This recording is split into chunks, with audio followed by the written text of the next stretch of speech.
lip balm, tinted lip balm in Laguna. It's really nice. I recently rediscovered it. And yeah. It's cold out and my lips are dry. So, oops, that's the wrong way. So there's that. Perfect. And today we're going to be doing a fact video. This was requested by Alan, and he wanted 50 facts about the royal family. I didn't really add any facts about Princess Diana because I have like a whole video. Of hers already, so I kind of left her out. And then it's mostly about the queen, but there's like a little other things mixed in there too. So yeah, let me know what other topics we should do in the future. Sources will be linked down below, and yeah, we're just gonna get into it. So, fact number 1. Of course, even monarchs can only be born once, but that doesn't stop the queen from celebrating 2 birthdays. She prefers to spend time with family members on her real birthday, the 21st of April. Her official but not actual birthday, which can vary throughout the Commonwealth, is usually on the second Monday of June and marked by parades in the capital. The reason that Her Majesty has 2 birthdays, the good old British weather. In 1748, King George II, who was born in October, decided to combine the annual summer military march with his own birthday celebration. Since then, every monarch has followed suit. Okay, fact number 2. It's been a rule that nobody but a royal should physically touch a member of the royal family, especially the monarch. The rule, though, is often ignored nowadays. I'm sorry, but I'm not overly a touchy person, so if it was literally like a rule and a law, and people weren't allowed to touch me, I would be in like my best life. Anyway, number 3. There's no point in planning to marry a royal hoping you can mastermind a plot to take the throne. Nobody who marries into royalty can ever ascend to the very top. If you married a monarch, your title would either be queen or king consort. So, sorry about that. Number 4, fact number 4. According to The Independent, Queen Elizabeth enjoys a glass of champagne every evening, along with a dry martini. And that's not all. She also sips gin and Dubonnet before lunch and wine during lunch. A woman after my own heart. Champagne every night, along with a dry martini. Like, that's boss ass bitch behavior. I recently had my first martini ever because I was like wanting to try it out. I really liked it, but I feel like a dry martini would have been better because I just have like a regular gin martini. Anyway, it's not important. Number 5. Royal expert and Majesty magazine editor Ingrid Seward told Grassi that members of the royal monarchy and their guests reportedly have to step atop ancient scales before and after participating in Christmas traditions at the Sandringham estate in Norfolk. According to Seward, the custom dates back to the early 1900s when King Edward VII was concerned that people weren't eating enough. I think that's really funny. Okay, number 6. Royals are not supposed to sign autographs. Fact number 7. Eating with kings and queens can seem like a bit of a race to guests, only because as soon as the monarch stops eating, everybody must put down their knives and forks. Of course, royal dinners are pretty lavish, but if you don't want anything to go to waste, you'd better keep up. I don't think I would have much of a problem with this because I'm always like the first person done eating at the meal. I'm always like, when I lived with my way back when I was living with my mom and my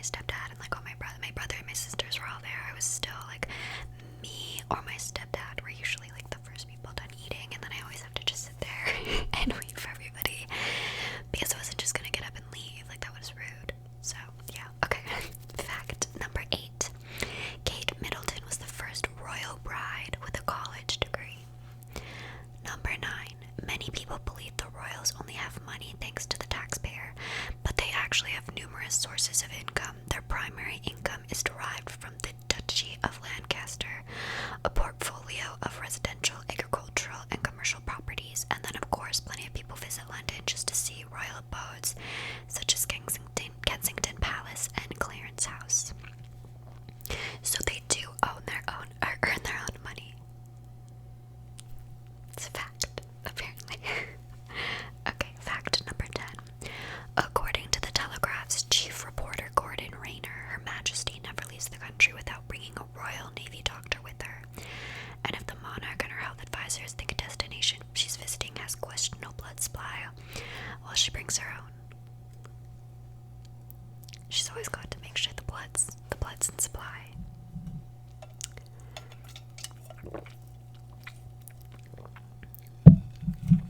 Okay. Fact number 11. All UK passports are issued in Her Majesty's name. Why would Her Majesty need permission from herself to go abroad? The Queen is one of the only people in the world that requires no passport for international travel. Sounds a little sus to me. Anyway, number 10. It may sound bizarre, but royal family members aren't supposed to play Monopoly. It seems that, like the rest of us, not even royalty is immune from the inevitable rifts and fighting. Back in 2008, the Duke of York revealed that apparently the traditional Christmas game gets a bit too vicious in the Mountbatten Windsor household. I get that. My mom cheats at Monopoly every time. Number 13. Coronations, weddings, and indeed royal funerals have taken place at Westminster Abbey. 17 British monarchs are buried within its ground, the first being King Edward in the 13th century. All Tudor monarchs except for Henry III are there as well. Number 14. Fact number 14. The Queen famously loves corgis, and when one of hers mated with a dachshund,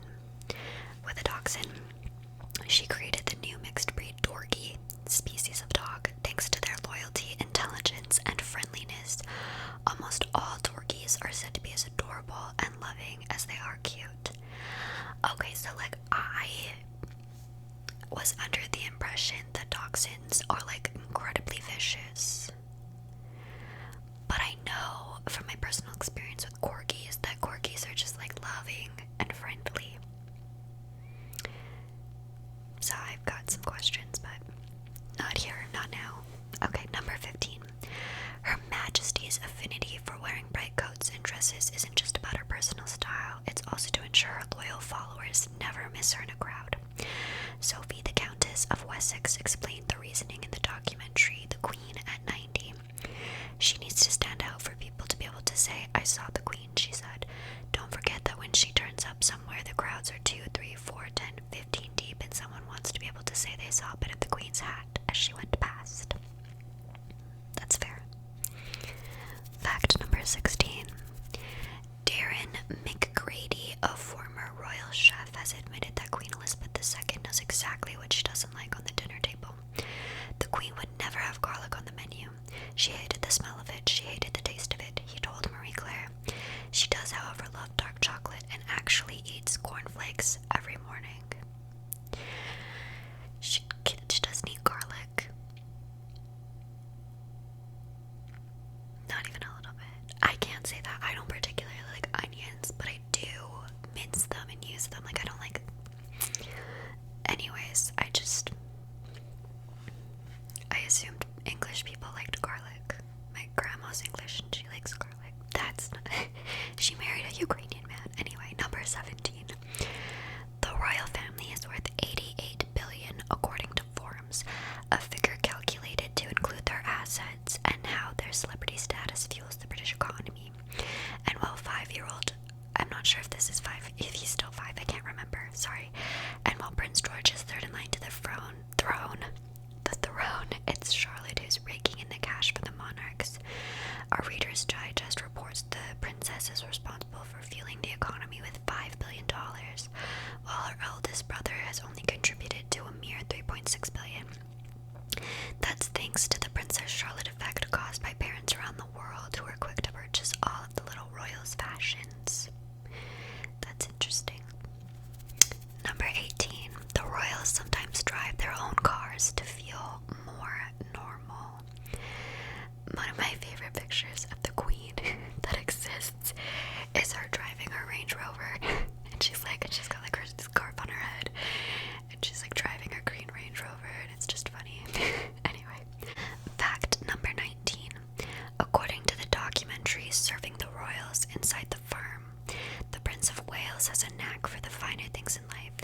pajamas are pressed every morning. His shoelaces are pressed flat with an iron. The bath plug has to be in a certain position, and the water temperature has to be just tepid. Paul Barrow, Princess Diana's former butler, revealed. In addition, he has his valets squeeze 1 inch of toothpaste onto his toothbrush every morning. Number 20. In 1989, Her Majesty's hairdresser sent the folks at Essie a letter requesting ballet slippers, the pinkish sheer finish that the monarch has worn ever since. Y'all are supposed to just let me sit here and accept the fact that the Queen wears an Essie nail polish. I won't have it. It's not even like Gucci, not even a little Chanel action Essie. Anyways, number 21. During World War II, then Princess Elizabeth joined the Women's Auxiliary Territorial Service in 1949. Her official title as mechanic was number 230873, second-hand subaltern Elizabeth Alexandria Mary Windsor. In 2003, she honored those who serve in the military, especially women. Throughout my reign, I have watched with admiration how women in three services and many related organizations have taken on wider responsibility and ever more demanding roles on land, on sea, and in the air, she said, according to the BBC. Number 22. Prince Charles and the late Princess Diana, his first wife, reached a divorce settlement in August of 1996. He married Camilla Parker Bowles on April 9th of 2005, making her the Duchess of Cornwall to match his title, the Duke of Cornwall. She did not take on the title Princess of Wales, which was how the late Diana had become known. Though she was long considered Charles's mistress, Camilla earned Queen Elizabeth II's respect, and in 2012, Elizabeth honored Camilla with the highest female rank in the Royal Victorian Order by giving her the Dame Grand Cross title. The whole thing is a lot. Okay, number 23. According to CNN, the family has aggressively tried to maintain an unbiased stance on governmental issues since 1649, when King Charles I literally lost his head after the English Civil War with Parliament. Alright, that's fair. Back to number 24. Unlike most royals, Princess Eugenie has a full-fledged career. After a gig at Battle 8, an auction house in New York, she moved on to be the associate director at Hauser & Wirth, a contemporary art gallery in London. I mean, go off, Princess Eugenie. We love an educated working woman. Okay, number 25. The famous Madame Tussauds Wax Museum has, for a long time, housed figurines of the Queen. To this date, there have been a total of 23 life-size models of the Queen displayed in the museum. Number 26. The Queen is fluent in French. She speaks en français. Number 27. What we currently understand to encompass the British royal family can be traced back to a letter's patent published in the London Gazette by King George V in... Is it 5? Yeah, King George V in 1917. The decree defined the styles and titles of the royal family, which has only been changed twice since, one in 1996 and once in 2012. Number 28. Prince Charles broke the tradition when he decided to receive a formal university education at Cambridge, and he received a degree in history. Number 29. There are strict conventions dictating how British subjects should behave towards the Queen should they have the misfortune.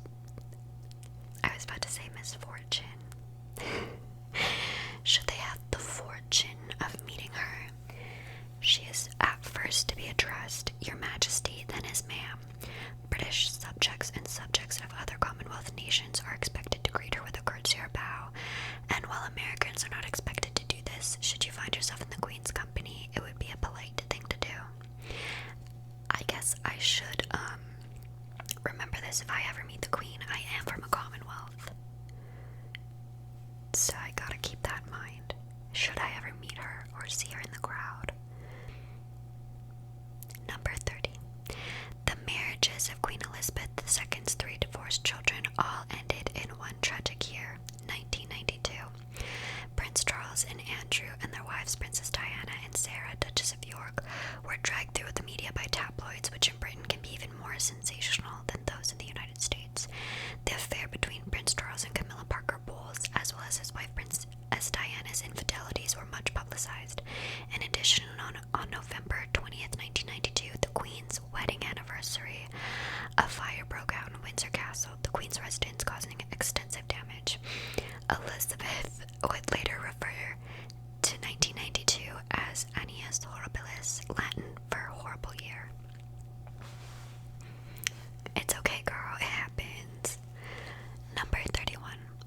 Prince Charles was for a while an avid pilot based on his training in the RAF. He flew regularly until 1994 when he crashed a BAE 146 in Scotland. He was unarmed in the crash but thought better of taking off again. A little bit of flying anxiety now, hey Charles? Happens to the best of us. Okay. Number 32. Queen Elizabeth II was born in the London house of her maternal grandfather, the Earl of Strathmore and Kinghorn, and she was delivered by cesarean. Number 33.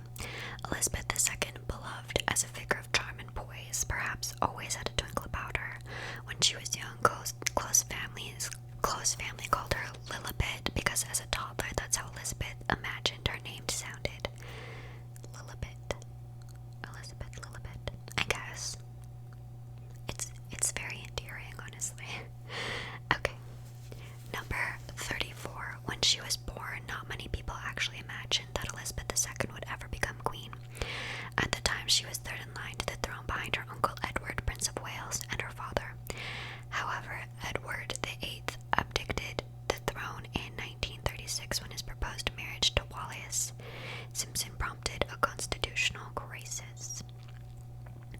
Number 35. At the age of 91, Queen Elizabeth is the longest living and longest reigning British monarch ever. She's also the largest reigning monarch and longest serving head of state anywhere in the world. She celebrated her Sapphire Jubilee on February 6, 2017, marking 65 years of her reign. She's the only British monarch ever to have ever celebrated a Sapphire Jubilee. Now, when I read this the first time, I thought to myself, how did they even come up with, like, Sapphire Jubilee? Like, if no one's ever celebrated it before, they had to, like, come up with that, right? Or is there something I'm missing? I don't know. Okay, number 36. You don't hear it used very often, but Queen Elizabeth II does have a last name, and she got to choose it herself. Before 1917, rulers did not have surnames. They were referred to by the name of their house. Edit out your burp. King George V of the House of Windsor adopted Windsor as his legal surname in 1917, and upon her marriage to Philip Mountbatten, the Queen and her family adopted Windsor Mountbatten as her family's legal surname. Number 37. Guidelines about the titles of rulers' spouses explain why Queen Elizabeth is known as Elizabeth II, when her mother was also a Queen Elizabeth. After all, Elizabeth I refers to the first Queen Elizabeth, Elizabeth I, who ruled between 1558 and 1603. So that means that Queen Elizabeth II's mother was known as plain old Queen Elizabeth, without a numeral, as she did not technically count among the rosters of British rulers. Upon her husband's death in 1952, she became known as Queen Elizabeth, the Queen Mother. I hope we're all on the same page with that one, okay. Number 38. Throughout World War II, Elizabeth and her family stayed in the United Kingdom despite calls to move outside the island, with the aim of keeping Elizabeth II safe. Elizabeth's mother refused, and instead they moved around different houses and castles, including Balmoral, Sandringham House, and Windsor Castle. Number 39. In times of grave constitutional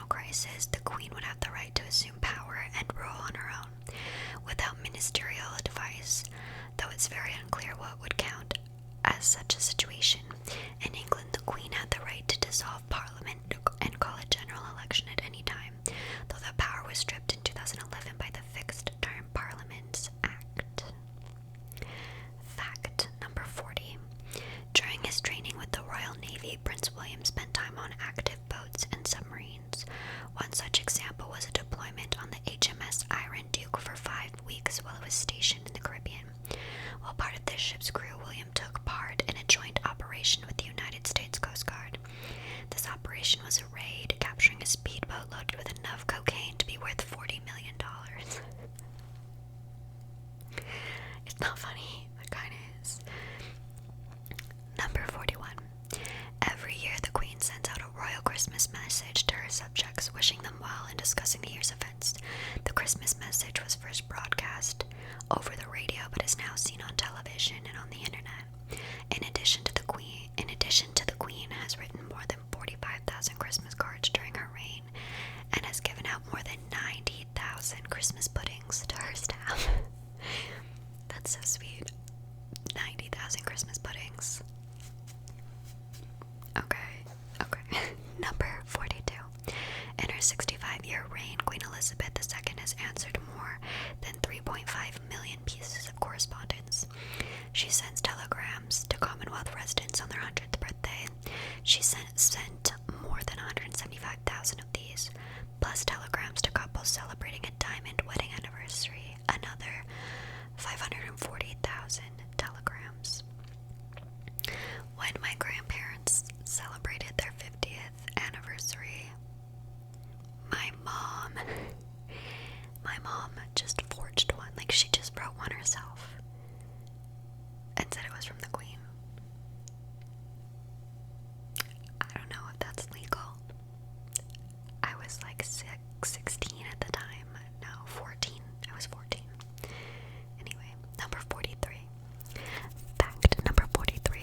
Until 1997, general protocol at Buckingham Palace was against flying the Union Jack at half-mast. On the day of Princess Diana's funeral, however, the Queen ordered all flags to fly at half-mast, which has now become the usual practice during moments of national mourning or a death in the royal family. Number 44. The royal family have a special crown which is only used for coronations, allowing them to preserve it over hundreds of years. Elizabeth has worn the St. Edward's crown only once, when she was made queen in 1952, as it is too old and precious to be brought out for a routine royal business. However, it was only permanently set with precious diamonds in 1911, with the palace renting out jewels for each new monarch prior to that point. Number 45.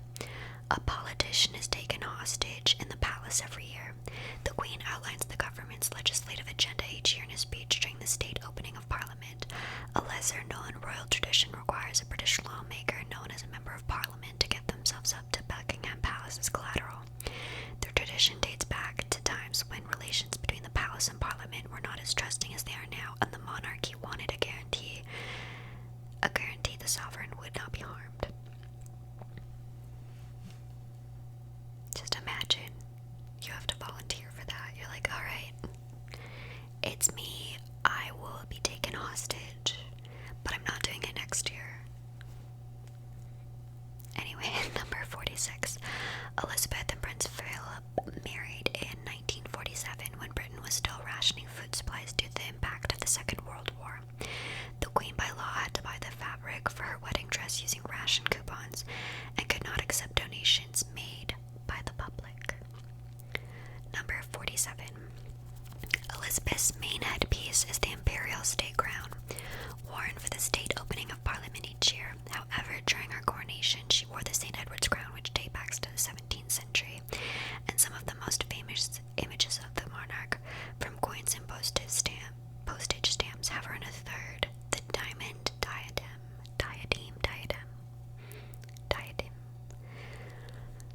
Number 48. The Queen's eldest son is always the Prince of Wales. Prince Charles holds the title Prince of Wales, but which he will pass on to his son Prince William. However, unlike most British aristocratic titles, it does not pass on at the point of death, but rather at the point he becomes king.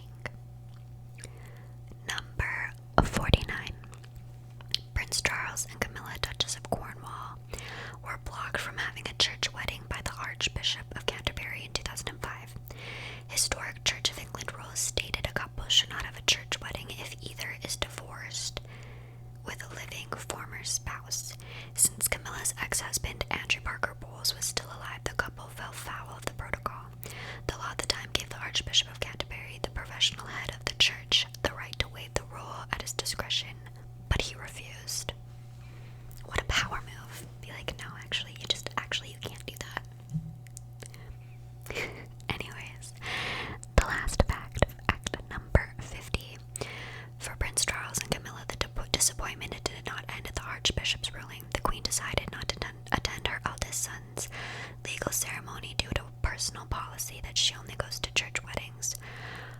Royal biographer Benny Jr.